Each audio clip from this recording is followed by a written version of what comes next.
back, sisters. Welcome back to the Hero Whispers. Tonight we have Miss Alexandra Buckley, and I gave you kind of a precursor that we were going to have this very unique RIT graduate, but I didn't give you the punchline because I didn't want to steal her thunder. So we're going to hear from her in a few minutes. Before we actually start with Alex, though, I want to just kind of give you an overview of the Hero Whispers and SuperGirls if you're new to the show, and tell you a little bit about our mission. We basically are a platform that I created to inspire and empower college women to launch from college to life, and also young alums, helping these women, giving them a support system. It's all about the sisterhood, and helping them with mentorship or networking or career coaching, anything like that, just to help them make it a little easier landing when they leave the bubble of college.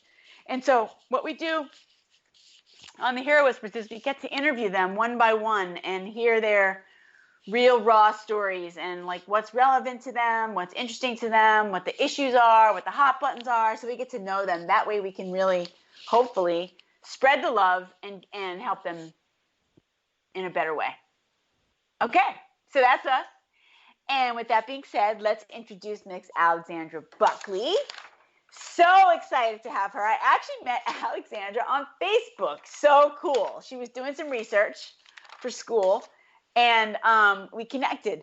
As a recent graduate of the Rochester Institute of Technology with a degree in communication and a minor in business, Alexandra is pursuing job opportunities in medical device sales in upstate New York. Her unique journey through the college experience and passion to support others in finding themselves and their place in the professional world is what brought her to SuperGirls. It's a slow process, but quitting won't speed it up. Make it happen, girl. Shock everyone. Love that quote. Welcome to the show, Alexandra. Thank you. Thank you so much for having me. First of all, adore the quote. Where did it come from? Let's hear about that. Okay, so to start off, am totally that girl who Googles and Pinterest, all of those motivational quotes to get me through all the moments of my life, whether that's, I need a pick-me-up or a good cry or a little bit of motivation. I am on Google, I'm on Pinterest, trying to find a little something to get me through that. So this is actually two different quotes. The first one being, it's a slow process, but quitting won't speed it up. The second half being, make it happen, girl, shock everyone. And I kind of smushed them together as my mantra. A little backstory on why it's important to me is, that first part, I think all through getting through high school, then finishing high school, facing college, getting through college, and then being in this place of having to now pursue job opportunities and look for a job, I always looked at these different moments, whether that was high school graduation, college graduation, looking for jobs. At the start of each one of those, it was kind of like this uphill battle of what am I going to do? And when I'm done, it'll be a big, deep breath and I'll be fine. I'll be better. I'll be happier. I'll be more successful. Everything will be great. And what I realized was that it is a slow process. It's not going to be this overnight thing. And it's also not going to be this thing that when it's over, everything's done, I'm happier, everything's better. You kind of, just as that transition from high school to college and then from college to finding a job, there's always something next that's on the docket, something next to overcome, to work for. And that's where the second part comes in. Just make it happen. Shock everyone. Like, it is a slow process. Quitting's not going to make it go any faster, and it's continuous. So just make it happen. Shock everyone. Focus on yourself and do what you got to do. I think that is killer, dude. I mean, I love the fact that you said that, because I think it took me a really long time to figure out what you just said about how you get to the next thing and there's always going to be something else. Yeah. I mean, I think that realizing that really came from my current boss, because she could just see me struggling, and I would constantly look at these things as something I needed to overcome to be happier, to make more money, to be in a better place. And she sat me down one day and she was like, look, I am, twice your age, and I know that feeling, but there's always something. So don't get caught up in it. Don't stress over it. Just do what you got to do and be ready to take on whatever comes next. We love her. Is she available to mentor? She sounds amazing. 100%. She would love a little moment on the show. I don't know how her schedule is, but she would have a lot to offer. Okay, we'll have to connect on that. I'm always looking for referrals. Yes, definitely.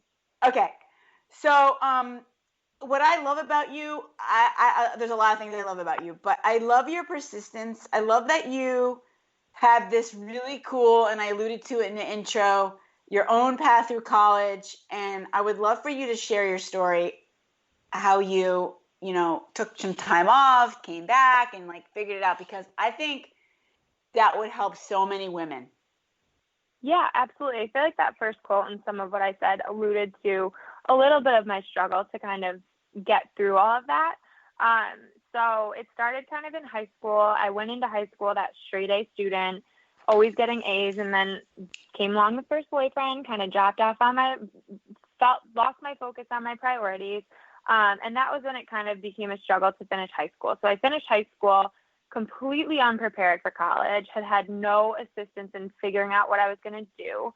So I was just like, all right, in Rochester, we have an incredible community college. So that was kind of just my mindless first step. All right, let me just get this done in whatever way possible. So I went to MCC for 2 years.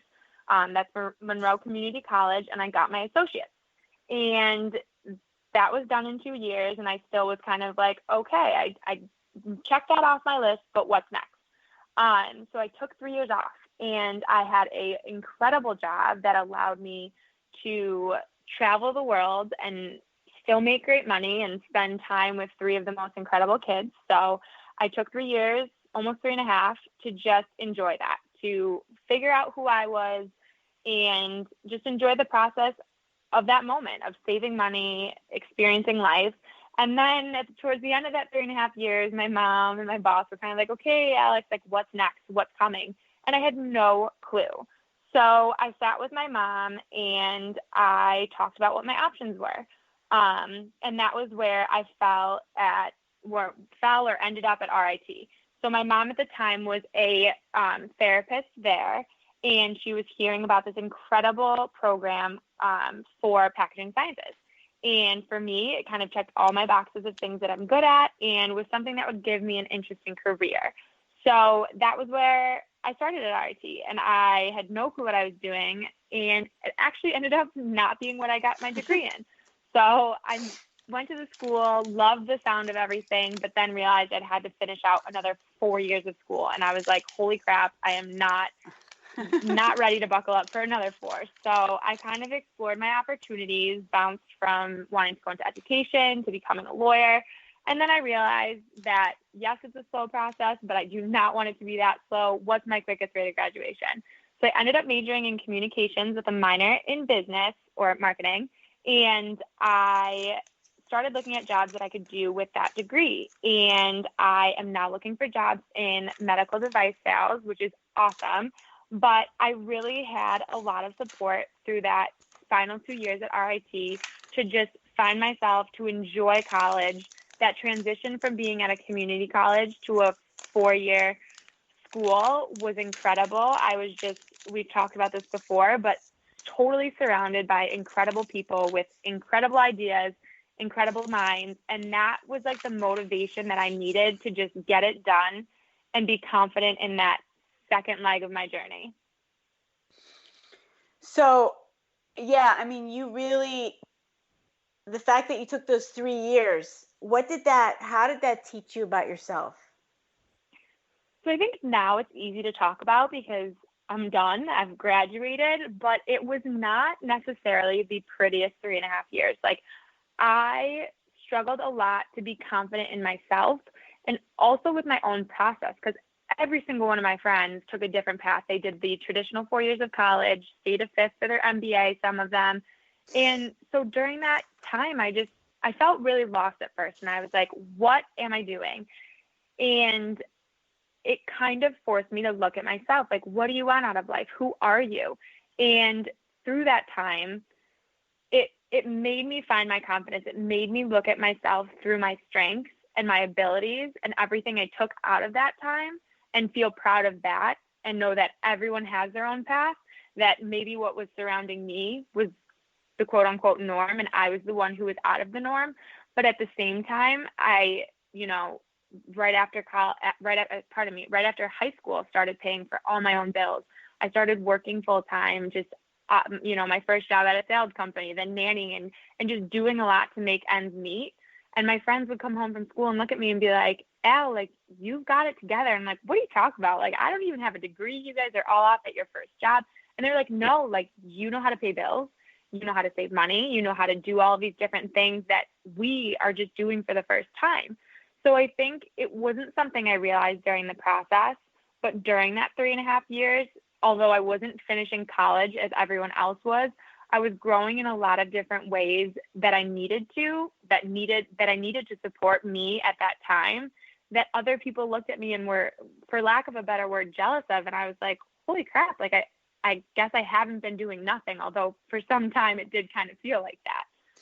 So yeah, because you definitely, comfort zone. Yeah, I mean, you definitely didn't follow the path that a lot of your friends did, but that doesn't mean it was the wrong path for you. And that is the key, because for you, that was the right thing to do. And if not, it wouldn't have worked out so well. And now you can talk about it like, I got to travel. And the other thing is that financial piece is a huge pain point for a lot of women coming out of college. They don't know how to handle it. There's a lot of debt. How do I pay rent? How do I figure all that out? Do I have to live at home?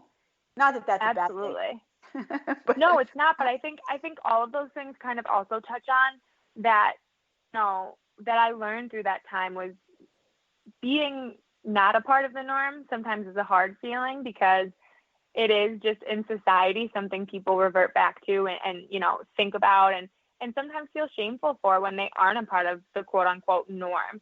So that was a big piece of it, but I think it's something that's so important for everyone to know and recognize and be comfortable with at all parts of their life, not just through that college experience, that it's okay to not be quote unquote normal or following the quote unquote normal path, that you're just fine doing what you want and what you need for yourself at that time. And you will get to that moment where you look back and you're like, okay, like I'm satisfied, I'm happy, I did what was right for me. I want you to do a TEDx talk on this. I mean, this is really, I will huge. say, full disclosure, there was lots of tears, crying, anxiety, and everything in between, but it is great to sit where I am now and look back on. It absolutely is. Okay, and so I mentioned earlier that we met through my work with SuperGirls and your work with your thesis, and so let's talk about that project, because I think you learned a lot from that. That's so valuable. I did, and it's funny enough that we connected, because I feel like it does circle back right to the work that you're doing and really like lights a candle to how important what you're doing is. So to give a little background for people who don't know, I had a thesis that made me look at the college experience through the eyes of current undergraduate students' parents. So for parents of students in college, are they satisfied with the relationship that they have with the school? Are they satisfied with the communication they have not only with the school, but also with their students? What do they like and what do they wish was different? And I think what we thought we were going to get from the project was a lot different from what I ended up learning from it. So what we learned was that parents are actually looking at the college experience as time for their kids to grow, to be on their own, to be self-sufficient, to learn how to just be their own person. At the same time, they also want a lot of that information that, everyone can think back to a phone call where their parent is like, hey, what'd you get on that test? How are things going? What's going on? How are you doing? And just poking and prodding at all this information that as you go to college, you are starting to just grow away from wanting to tell your parents everything. And so as much as they